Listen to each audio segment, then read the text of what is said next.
should you watch Overlord Season 4? Yes. Yeah, also to 1, 2, and 3, also that. Well, 2's a little funky, but yeah, 1, 2, all that, yes. Absolutely, full send it.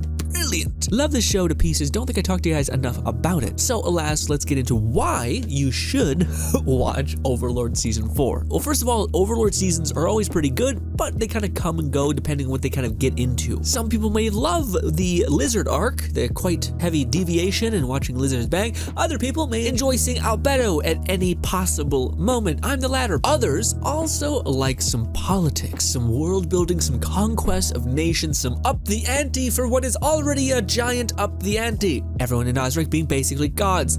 First of all, if you haven't seen Overlord, you should. The premise is, guy gets isekai'd, he used to grind an MMO with his buddies.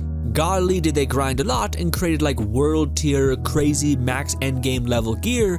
And just so happens to be pulled into that isekai as it's being shut down, and he has all his NPCs that his friends made.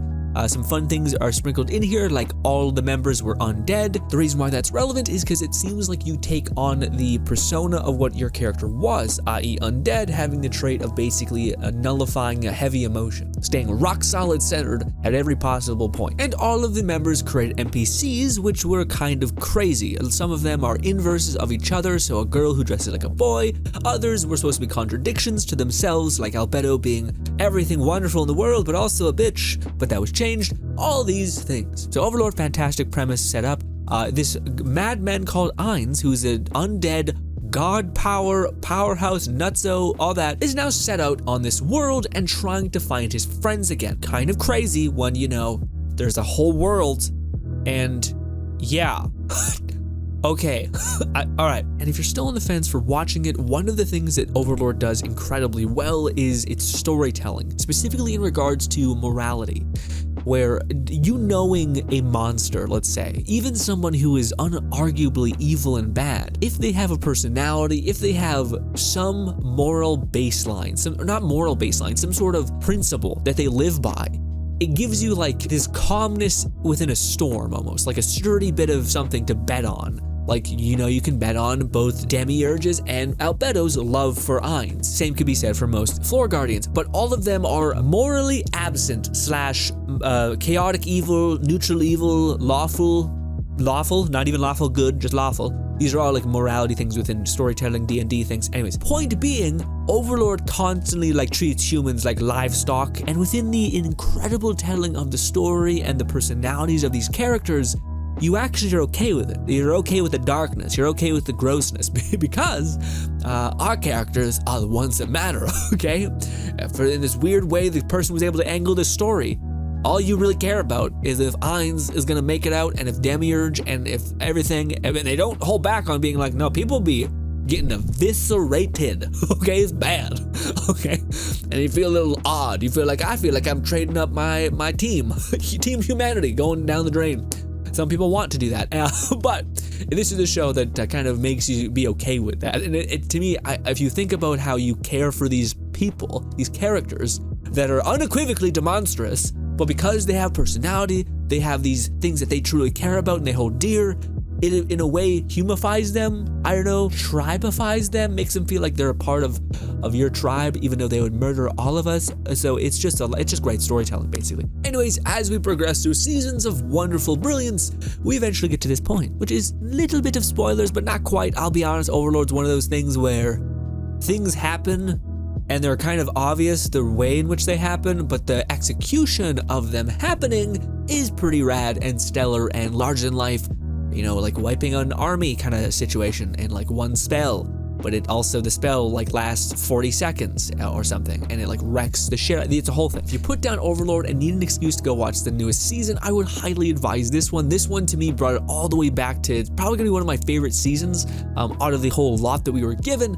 My lowest one being season 2. I didn't like the lizard arc, but my most favorite arc, of course, was season 3 with the goblin beautiful crescendo at the end. And of course, Overlord season 4 is probably gonna be my second favorite. Still, because just it ended in a little bit of a light way. But regardless, Who is this for? Who should watch season 4? I think if you like politics and things like that, the show does a pretty good job on it. If you contrast it with things like Reincarnated as Slime, it doesn't do it that well. If you like the slowing down of the pace, the getting of certain monsters, the amping up your power in that way, which kind of makes sense for Overlord because Overlord, everyone's already gods, so it's kind of like what kind of power aggregation is there to get? But Ainz still does his best with trying to like foster basically production creation for the future, like ruins and things like that, which you'll get into. But one of the things that may pull you into watching this season is that Ainz basically sets off on his kingly duties, which he's terrible at.